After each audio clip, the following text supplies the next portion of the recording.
Hi everyone, how's it going? I hope that you're all taking care and staying safe at this crazy time at the moment. I just wanted to take this opportunity to share a little bit of my story with you.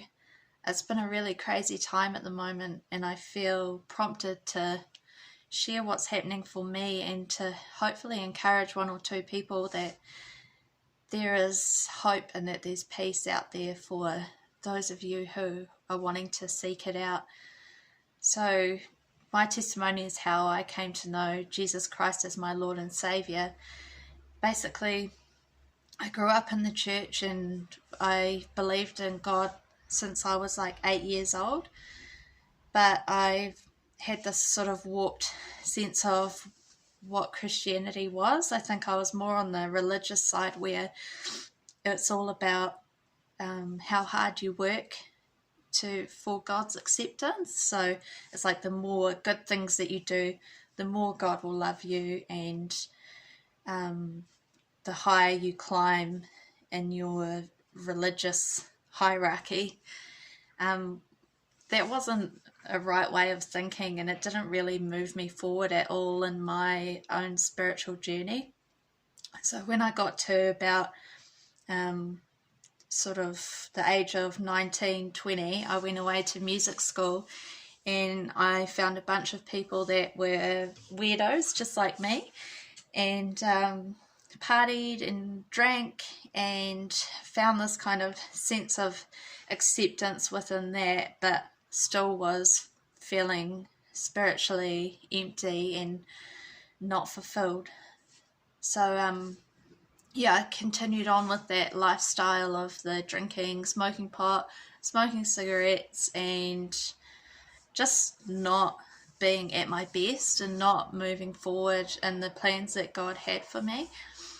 And then it wasn't until I moved back to New Plymouth, so about the age of 26, that I found out I was pregnant with my second child, Corbin, and that I would be raising him on my own.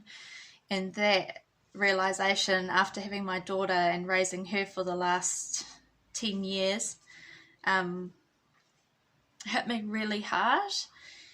And I spent quite a lot of time in bed feeling depressed and just uncertain about the future, and I felt guilty that I was bringing this child into the world that I would have to raise on my own and not give him everything that he needed, and that I would lose the opportunities that I had thought I had for my future, which was like moving forward with my music and other dreams that I wanted to fulfill. So I ended up really depressed in bed for most of the day, for weeks. And one day I woke up from this big sleep and I was just staring at the wall and I felt completely empty. Like, I really just felt like there's nothing outside of my bedroom that is appealing to me right now, and there's nothing inside of my bedroom that's appealing, and I basically just wanted to die. So in that moment I spoke to God and I just said honestly from my heart, Lord, I can't do this anymore.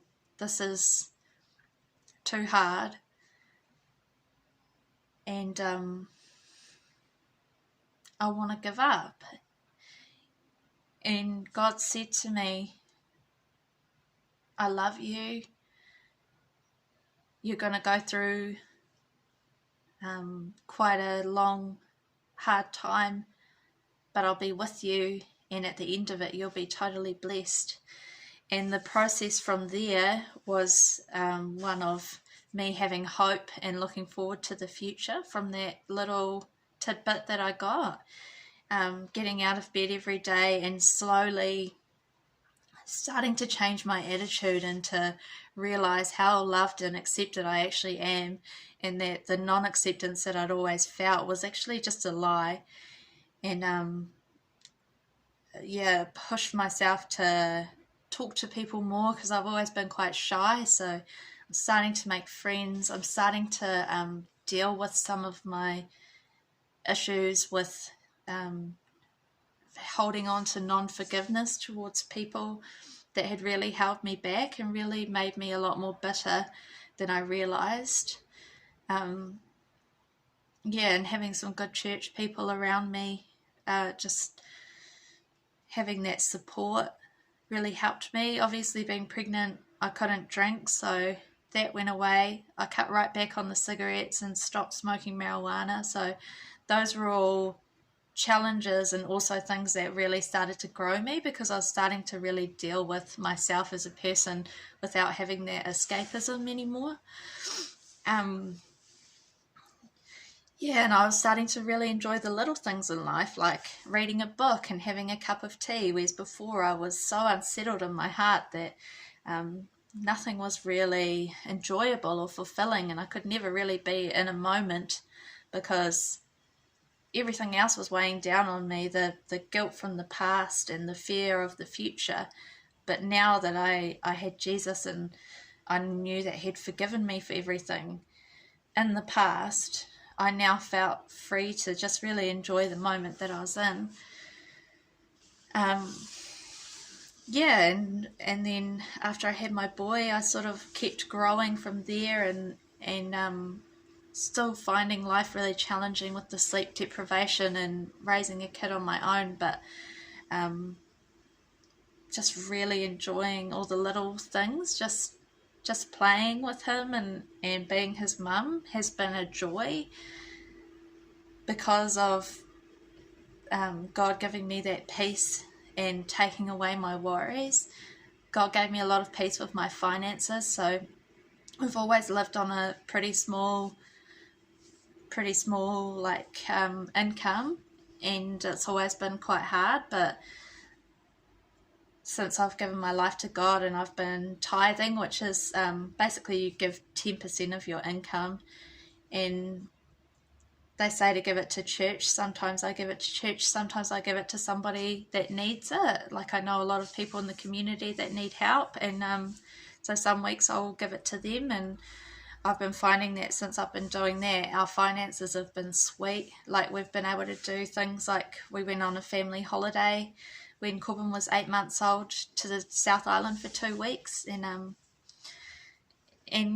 we got to do little things like go to Hamner Springs and go to Shantytown and have a nice meal at a cafe, and just all of the little things that solo mums on a benefit just shouldn't have the provision for, but God has just been so good to us and really blessed us with financial provision. And and I've been growing with my music. I've been really getting stuck into it where I can, and I joined the music team at church for a year and a half, and that really grew me because I was having to constantly learn songs and show up and improve as a musician. So it's been hard. It's been hard having this new lifestyle and knowing that everybody around me thinks that I'm a bit crazy and coming under a lot of persecution from people. But, I've decided that I actually don't care anymore. Like, I've put up with so much hatred just for being a better person who's growing in the Lord, and I actually just don't care anymore. I want to share my heart, and I want to continue growing in the way that I'm growing, because we now have lives that are fruitful, me and my family, where we're blessing other people and we're helping people, and we're in a really good space. And that may look like craziness from the outside, but I think that it's a good thing. So just lastly, I just want to say, with this crazy time that's happening at the moment, I can't see the future. I don't know what's going to happen, and it's scary, and I think that it's wise to be stocking up bit by bit and be prepared to be in self-isolation and do all of those things and wash your hands and social distancing. I think it's all important stuff, but what I want to say to you is, if you're feeling lost and afraid, I just want to encourage you to seek the Lord, because it says in the Bible, those who seek him will find him. Seek him out. Go into your room. just say, Lord, I'm lost. I don't know if you're real, but I need your protection and I need your peace. And what will it take for me to hear from you and be in relationship with you? And I believe that you'll have an answer from that, and you'll have peace and you'll have protection. I'm not saying that he's going to stop you from getting the virus and that Christians are exempt from getting the virus. I don't believe that, but I believe that he wants to give you peace. He doesn't want you to have fear, and he loves you, and he just wants to wrap a big blankie around you. So I just encourage you to go and do that. So thank you all for listening, and I hope you take care and enjoy the rest of your Monday. See ya.